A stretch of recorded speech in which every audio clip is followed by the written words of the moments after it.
Hi, this is InfoShare, and this is a video I am very excited about doing today. And in today's video, we're going to talk about and compare the Fitbit Charge HR to the Apple Watch from a health perspective. So I wanted a fitness watch for a very long time. I started out with the Fitbit and used that extensively. And then also when the Apple Watch came out, got really excited about that for a lot of its capabilities and features and moved to that. And I really wanted to see from a health perspective, what device would be better, the Fitbit or the Apple Watch. And I've got a lot of things I want to share with you today, and I'm pretty excited, so let's go ahead and get started. And I think it's worth starting out with the overall approach with each of the devices. So with the Fitbit, Fitbit is really focused on health, all elements of health, whether with weight or exercise, sleep, continuous heart rate, just all of that. And they do a great job of that. And there are a lot of things that the Fitbit can't do, a lot of things the Fitbit can do that the Apple Watch can't, but its focus is on fitness and health. Now, on the other hand, you have the Apple Watch, which does have a fitness and health component, but it's way more than that. And when you use the Apple Watch and you use it for health and fitness, you realize that the health and fitness piece is a significant component to the watch, but not to the degree of the Fitbit. So let's go through a whole bunch of categories, and I can give you my rundown in some of the areas where each of the devices has their strength. So first, let's talk about a subject that is one of the big ones, and it's battery life. The Fitbit is great because it lasts for days. You can go days without recharging the thing, even using it in all types of workout modes. The Apple Watch, on the other hand, typically you need to charge at least once a day. That's been my experience over the past couple months. And so depending on how much you use the Apple Watch, maybe you can go for a second day, half a day, depending on what you do. But for battery life, the Fitbit is absolutely a clear winner in terms of the amount of days. Now, some people who really want the Apple Watch, they really don't care if they have to recharge every night. And I don't think, depending on what you do, maybe that's not a big deal. But you do lose out, especially when you're charging at night, on the Fitbit's ability to monitor sleep. So while the new Apple Watch WatchOS 2 software does allow developers to track your movement and it can track sleep. If you're going to wear it during the day and at night, at some point you have to charge it. But the Fitbit does a great job of allowing you to wear your watch 24 hours a day except for showers and track overall fitness of different types. So next, let's talk about health analysis. So it's one thing to track all these metrics related to sleep and your heart rate and how you work out, but how you visualize those and how you see that information is very different on each device. So on the Apple Watch side, they have this kind of ring approach where you see 3 different rings that reflect how much you've moved, how much exercise you've done, how many calories you've burned, which hour you are standing up. And so it's a very simple approach, very high level, generic approach to tracking fitness. Now the Fitbit, on the other hand, is at a very granular level, provides you with a ton of details. So for example, on the Fitbit side, if you're doing a workout, there's a chart that monitors just every couple seconds what your heart rate is, where it falls in terms of if you're at your peak heart rate or if you're just at a cardio rate. And on the Apple Watch, especially since it came out, there was really nothing that did anything quite like that.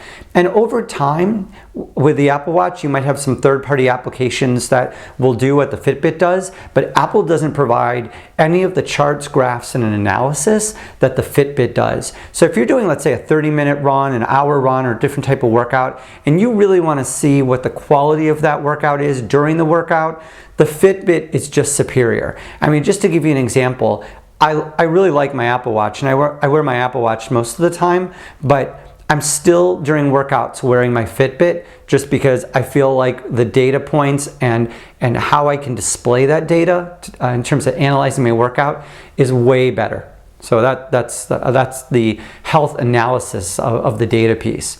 So another thing to talk about, and what a lot of people look to these devices for, is for heart rate monitoring. And the Fitbit just excels in this area, and it does.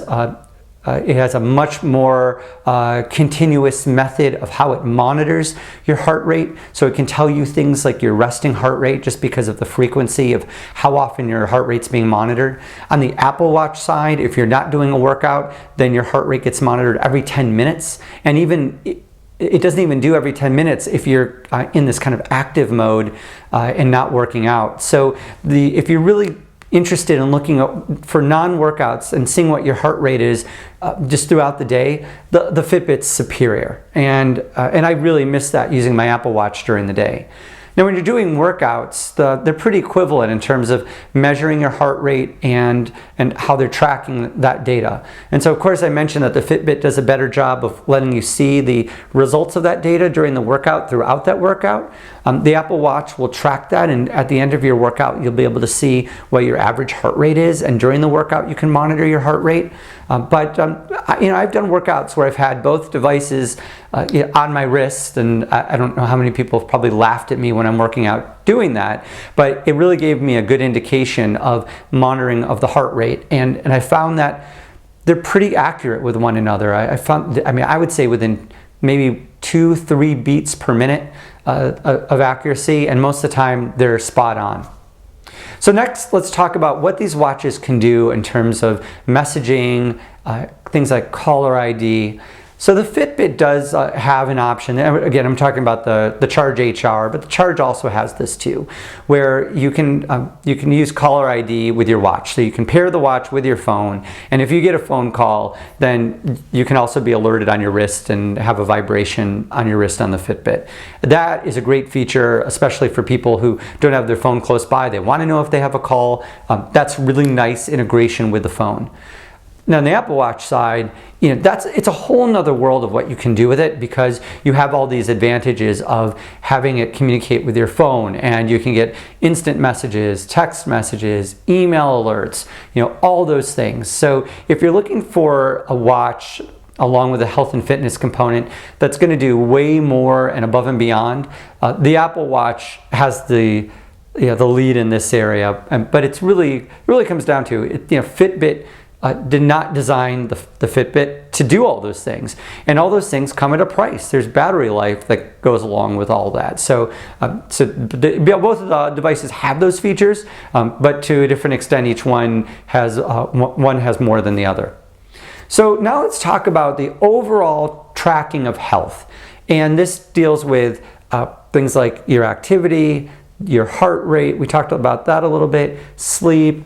I think sleep is really one of the greatest differentiators between the devices, and the Fitbit sleep analysis is fantastic. And knowing what the Apple shortcomings are in terms of battery life, I think that if you're looking at a device that has where you want sleep analysis, and it's really important for you to know throughout the day what your heart rate is like, and knowing things like resting heart rate, the Fitbit is the watch that you want to get, the Fitbit Charge HR, because the Apple Watch just isn't quite there yet in terms of providing the depth of that information. Now, there's plenty of information on the Apple Watch in terms of how many calories you burn, what your heart rate is at various intervals. It's not the frequency of the Fitbit, but for overall health and tracking, they're close. But I think the Fitbit has the edge if you're looking at overall health and fitness.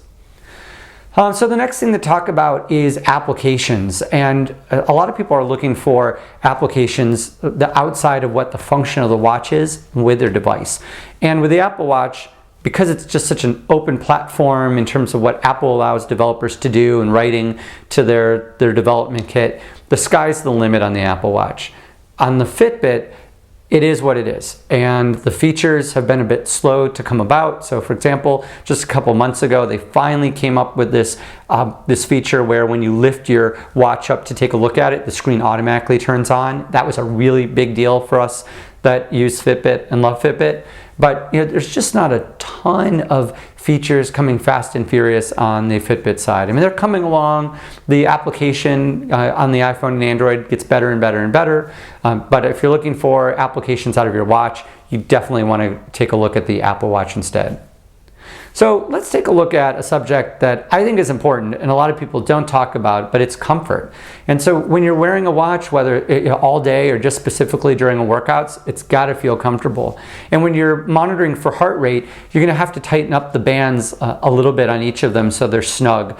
A lot of people who complain about the performance of heart rate on these devices, they typically complain because there are lots of factors. You could have skin that's too dark, you might have an arm that's too hairy, you could have watch, and usually it's this one where it's not tight enough on your wrist. So when it's tight, it's got to feel comfortable.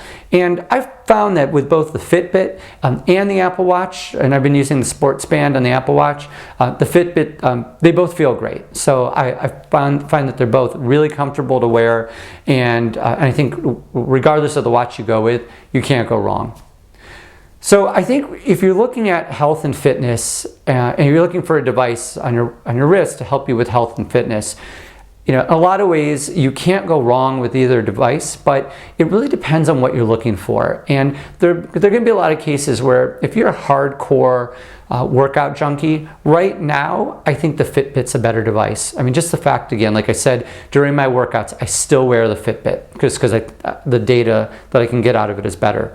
But over the long term, that could change as more application developers write applications for the Apple Watch that can do the same thing. But we're not there yet as of today. But they're both great fitness watches. They both do a great job of what each of them is trying to do. And to the extent that you're looking for one of these watches, try them out, talk to people, really think about the things that you want to be doing, and then make a decision and give one of them a try. So hopefully you found this video helpful. If you have any comments for me or other people, please put them below in the comment section. Please subscribe to my video, to my channel, so I can share other videos with you again in the future. So I hope, again, you found this video helpful, and we will see you next time. Thanks.